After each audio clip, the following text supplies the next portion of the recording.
Good morning, family. Welcome to the Hillside Homestead. I have come to Farmers Co-op to pick up my soil sample test so that I can grow better and bigger this summer. So I'm going to go in and see what the results are, and I will share them with you in just a sec. Well, family, I've come back. I've got my soil sample test results right here, and I'm going to share a little with you. I am in no way an expert, but what I know, I can share a little. So the first thing that jumps out on this soil sample test is my soil pH. Your soil pH runs from 1 to 14, 7 being the midpoint. At lower than 7 is the more acid you have in your soil, and above 7 gets into the alkaline area. So mine was at 7, which is surprising. Now, depends on what I'm planting, where I'm planting. Like my blueberries might need a little bit more acid in there around the bush, but it just depends on what you're growing. So it's good to know your pH level. The next thing would be my micronutrients, which is the phosphorus, the potassium, and the nitrogen. They really don't give you the nitrogen level because I think they said that's just common in the soil.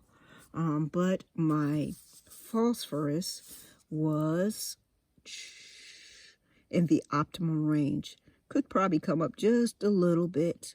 My potassium was in the low range. So those are some things I am going to have to work on. My calcium level was optimum, getting up into the very high level.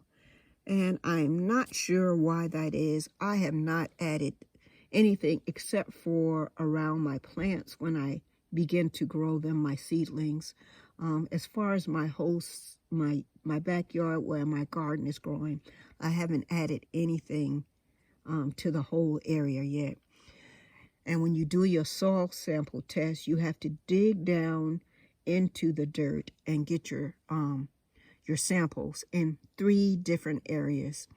So with that, I had some low ranges, my magnesium, my boron, let's see, my iron was in the optimal range.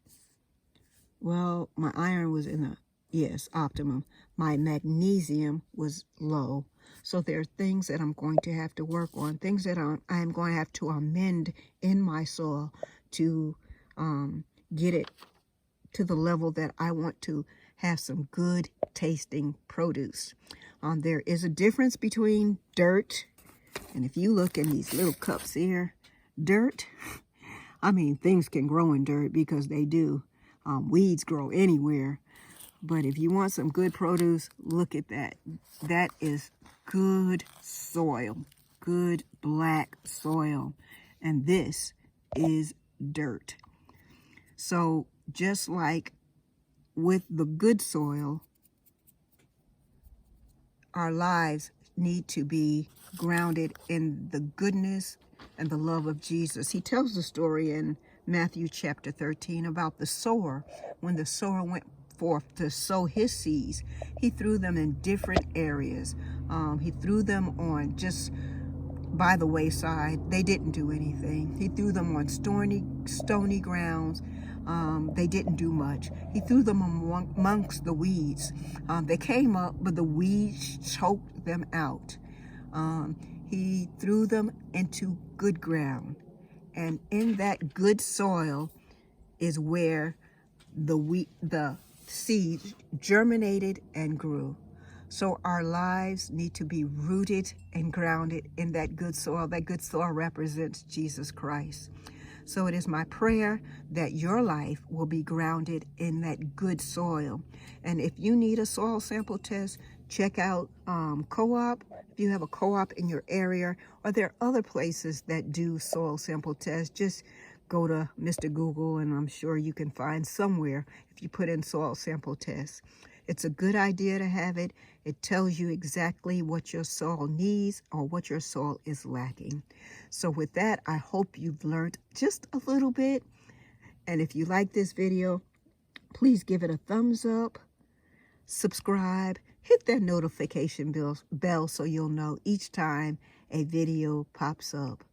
From the Hillside Homestead, I pray that you have a wonderful day. Be a blessing to someone, and God bless you also.